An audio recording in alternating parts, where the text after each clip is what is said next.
जब एक वकील ने ट्रिगर दबने से पहले ही गोली चला दी, तब सिर्फ अपराधी ही नहीं बल्कि एक ताकतवर मंत्री भी कांप गया। शुरुआत होती है दीपिका से। अस्पताल पहुंचने से पहले ही दामोदर के गुंडे उसे घेर लेते हैं। हालात इतने खराब हो जाते हैं कि 1 सेकंड की देरी भी जानलेवा साबित हो सकती है। दीपिका तुरंत फोन मिलाती है और कहती है, अंजलि जी, मुझ पर गुंडों ने हमला कर दिया है। और फिर होती है शेरनी की एंट्री। अंजलि अवस्थी और एसीपी पंकज तुरंत लोकेशन ट्रैक करते हैं।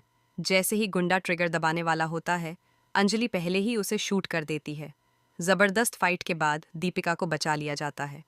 इसके बाद अंजलि गिन्नी को खुली चुनौती देती है, मैंने दीपिका को बचा लिया है, तू ट्राई कर मारने की, मैं ट्राई करूंगी बचाने की, देखते हैं जीत किसकी होती है।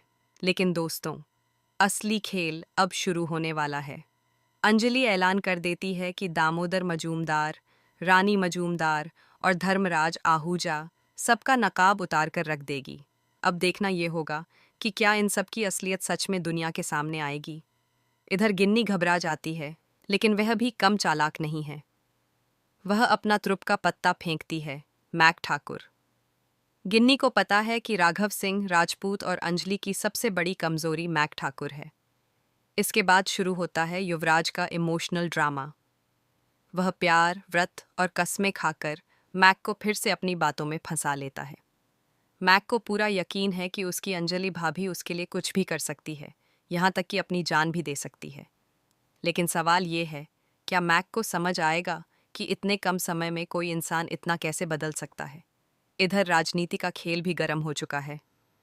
मंत्री धर्मराज एसीपी पंकज को धमकी देता है, दीपिका को छोड़ दो वरना तुम्हारी वर्दी उतरवा दूंगा।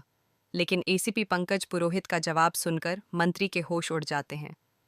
वह कहते हैं कि ये रीतियाँ, अगर मेरी वर्दी उतरवाई तो मैं आपकी चमड़ी उधेड़ दूंगा। और फिर आती है अंजलि की दहाड़, अगर तू सांप है मंत्री तो मैं बाज हूं, बादशाह को आसमान में ले जाकर टुकड़े टुकड़े कर दूंगी। मंत्री चिल्लाता है, एडवोकेट अंजलि अवस्थी। तो अंजलि भी चिल्लाकर जवाब देती है, चिल्लाओ मत, अपने गले को बचा कर रखो मंत्री। कोर्ट में काम आएगा क्योंकि जज साहब के सामने चिल्ला चिल्ला कर कहना पड़ेगा, जज साहब मुझे बचा लीजिए। और जब पब्लिक रास्ते में पिटेगी तब भी चिल्लाना पड़ेगा, मुझे छोड़ दो, मुझे छोड़ दो। मंत्री कहता है, यह हमारा इलाका है। अंजलि जवाब देती है, नहीं रहेगा, अब यह इलाका तेरा नहीं रहेगा। तू दिखा दे अपनी पॉलिटिक्स की पावर और मैं दिखा दूंगी अपनी लॉ की पावर। अब सबसे बड़ा सवाल ये है, दीपिका ने पुलिस में अपना स्टेटमेंट दे दिया है। गिन्नी ने थाने के बाहर अपने आदमी खड़े कर दिए हैं। अगर अंजलि ने मैक की बात नहीं मानी तो दीपिका को बाहर निकलते ही मार दिया जाएगा। सभी को इस बात का घमंड है कि अंजलि आखिरकार मैक की बात मान ही लेगी, क्योंकि मैक के लिए अंजलि कुछ भी कर सकती है। गिन्नी अंजलि को बहुत अच्छे से जानती है। वह कहती है, आज तय होगा कि कल कोर्ट में अंजलि ऑनर बोलेगी या नहीं। क्या राघव सिंह राजपूत और अंजलि मैक की रिक्वेस्ट और उसकी गिड़गिड़ाहट पर उसकी बात मानेंगे? अगर आपको ऐसे ही लेटेस्ट अपडेट्स चाहिए तो चैनल को सब्सक्राइब करना बिल्कुल मत भूलिए। Atul talk channel.